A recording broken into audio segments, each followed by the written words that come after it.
Chegou o momento de meditarmos na palavra de Deus. E hoje Deus colocou no meu coração um assunto muito interessante, que normalmente atrai a atenção das pessoas, principalmente daqueles que estão interessados na vida de Cristo. Porque o Senhor Jesus Cristo, Ele nos prometeu que Ele voltaria, que Ele estaria vivendo aquele tempo conosco, né, que foi um tempo limitado, 33 anos, e Ele foi ao céu e Ele voltaria. E Ele está conversando isso com os seus discípulos no primeiro capítulo de Atos, no final da sua vida, um pouquinho antes de subir aos céus. E as últimas palavras de Jesus são essas aqui que eu gostaria de compartilhar com você. Então, Atos capítulo 1, versos 7 e 8, que dizem assim: Não vos compete conhecer tempos ou épocas que o Pai reservou pela sua exclusiva autoridade, mas recebereis poder ao descer sobre vós o Espírito Santo, e sereis minhas testemunhas, tanto em Jerusalém, como em toda a Judéia e Samaria, e até os confins da terra. O Senhor Jesus, ele fala aqui, porque os seus discípulos perguntaram para ele, que se seria esse o tempo que o Senhor restauraria Israel. Os discípulos estavam com uma expectativa muito grande, porque eles tinham presenciado a ressurreição de Cristo. Então, algo realmente sobrenatural, algo fora da imaginação deles, porque apesar de Jesus ter falado para eles que isso aconteceria, nós somos assim, né? Muitas vezes quando nos falam alguma coisa, a gente não consegue identificar direito como aquilo vai acontecer na prática. E quando aquilo acontece, às vezes até a gente tem dificuldade de acreditar.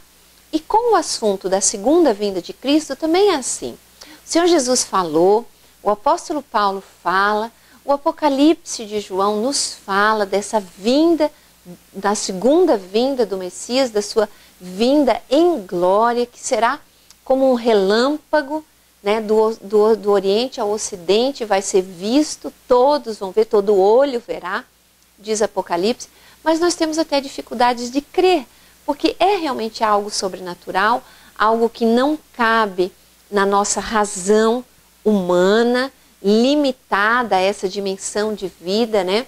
Mas se nós cremos no sobrenatural de Deus, nós esperamos. Então nós, cristãos, nós temos essa expectativa, essa convicção de que o Senhor Jesus vai voltar.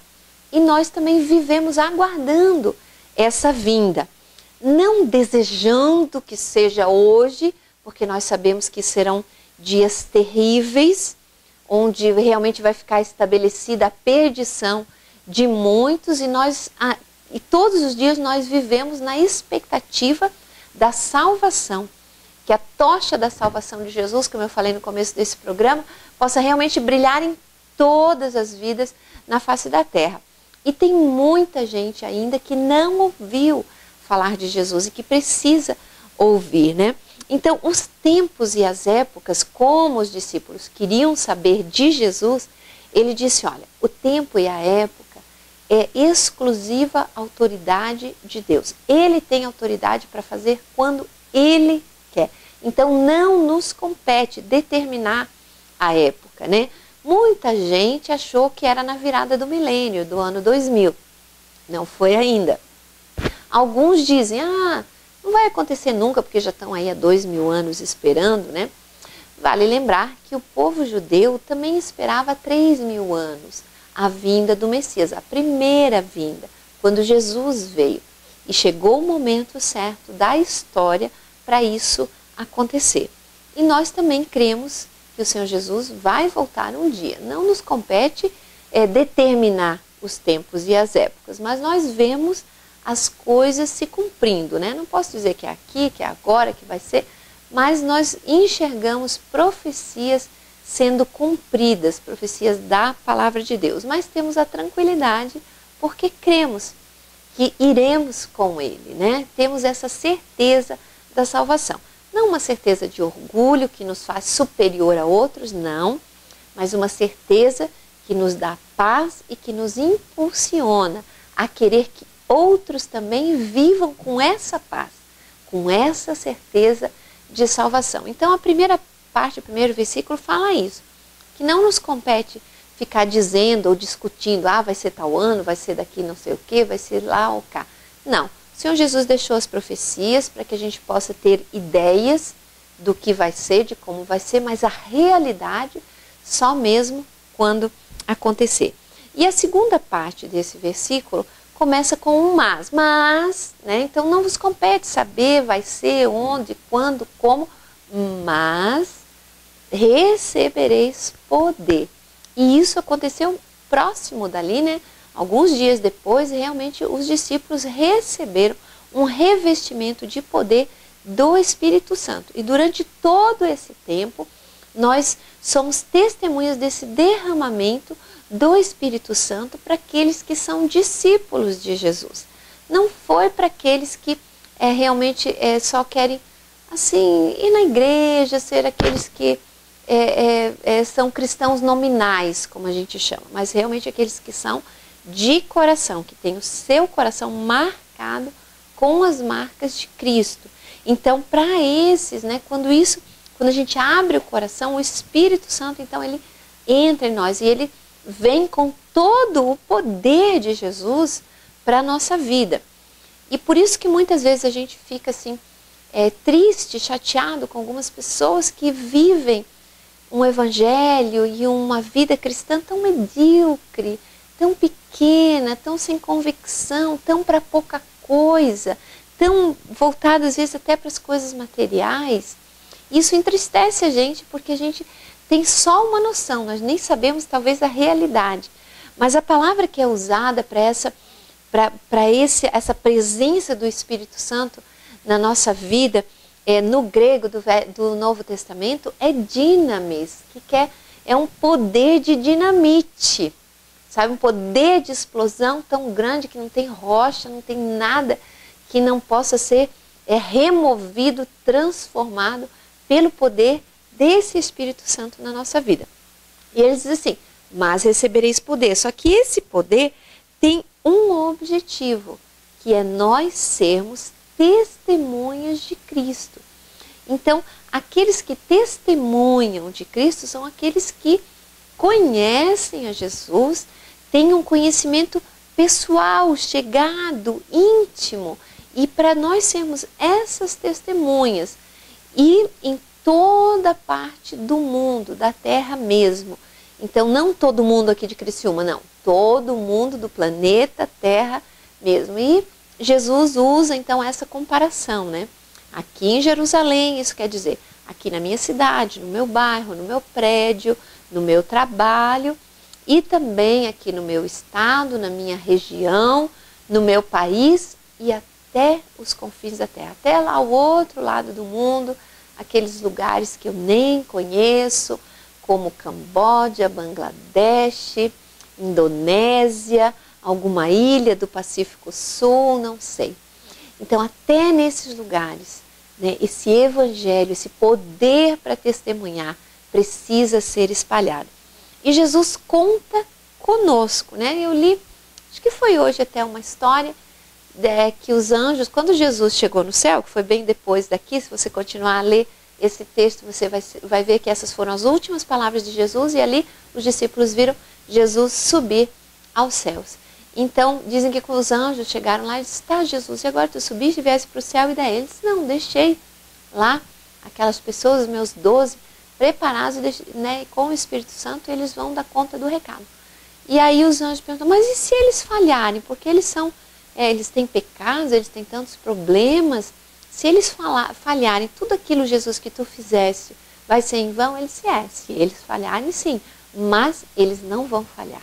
Quer dizer, Jesus confiou a nós o que ele tinha de mais precioso, que era o seu Espírito Santo, o seu interior, o seu ser, para que a gente não falhasse. E graças a Deus, por mais dificuldades que a igreja passa, a igreja ao redor do mundo, o Espírito do Senhor nunca se apaga, essa chama não se apaga. E em vários lugares do mundo, né, há a manifestação do poder de Deus na vida do ser humano. E isso é maravilhoso e lindo. E todos nós somos chamados. Né? Tinha um missionário que ele disse assim, que todo cristão, ele é um missionário ou um impostor. Se a gente não é missionário, é porque a gente não é cristão, a gente é um impostor. Então, eu preciso ser missionário, aonde eu estou, no mínimo, né? E nos confins da terra, eu preciso colaborar de alguma forma, porque o Senhor Jesus usa sempre a conjunção e não a conjunção ou. Então, nós somos responsáveis por todos esses níveis. Aqui onde eu vivo, onde eu conheço, a minha região maior, o meu país e os confins da terra. Então, eu preciso colaborar de alguma forma. Que forma é essa? Eu preciso orar por isso. Eu preciso colaborar para que alguém vai financeiramente sustentar alguém, para que alguém vá aonde eu não vou. Não é? Então, nós somos parte disso. E temos o poder de Deus para isso. Porque quando usamos o poder de Deus para outra coisa, para benefício próprio, que não seja o reino de Deus e a evangelização do mundo, isso é uma grande, eu vou usar até um termo assim, falcatrua com Deus, né? Então, às vezes nós nos achamos tão justos, tão religiosos, tão bons, e na realidade estamos usando muito mal o poder que Deus nos deu. Usamos muito mal o dinheiro que Deus nos deu. Usamos realmente para esbanjar os nossos prazeres. E não temos a mínima, realmente, preocupação com o reino. Então, fica essa palavra de alerta. Jesus vai voltar. Creia nisso. Se você não crê, pesquise, ore, pergunte para Deus. E Ele vai te revelar. Eu tenho certeza. Vamos orar, então? Senhor, meu Deus e meu Pai, em nome de Jesus, obrigada, porque nós podemos crer no impossível, nós podemos crer que o Senhor Jesus vai voltar. Mas, Senhor, nos ajuda no tempo que nós ainda temos, que nós não sabemos quanto é, que nós possamos cumprir aquilo que o Senhor deseja de nós. Que nós possamos, com esse poder do Espírito Santo, usá-lo, canalizá-lo para aquilo que realmente importa nesse mundo, Pai. Que a gente não fique distraído com as coisas desse mundo. Que a gente não deixe que os cuidados dessa vida realmente venham a sufocar a boa semente da Tua palavra, do Teu Evangelho, do Teu sacrifício lá na cruz do Calvário. Deus, nos ajuda a estarmos focados e vivermos o verdadeiro cristianismo, o cristianismo que o Senhor viveu e nos deixou para vivermos também. Por favor, Senhor, perdoa os nossos pecados. Perdoa, Senhor, por favor. Ó Deus, a nossa mesquinhez. Senhor, perdoa a nossa falta de visão. Perdoa, Senhor, o nosso comodismo, a nossa busca por conforto e não por trabalho para o reino. Deus, nos perdoa e nos dá, ó Deus, verdadeiramente a visão, o ministério da reconciliação da vida eterna. E é no nome poderoso e precioso de Jesus que nós oramos. Amém. Eu espero sinceramente que você possa concordar comigo e fazer a sua parte no reino de Deus. Deus te abençoe.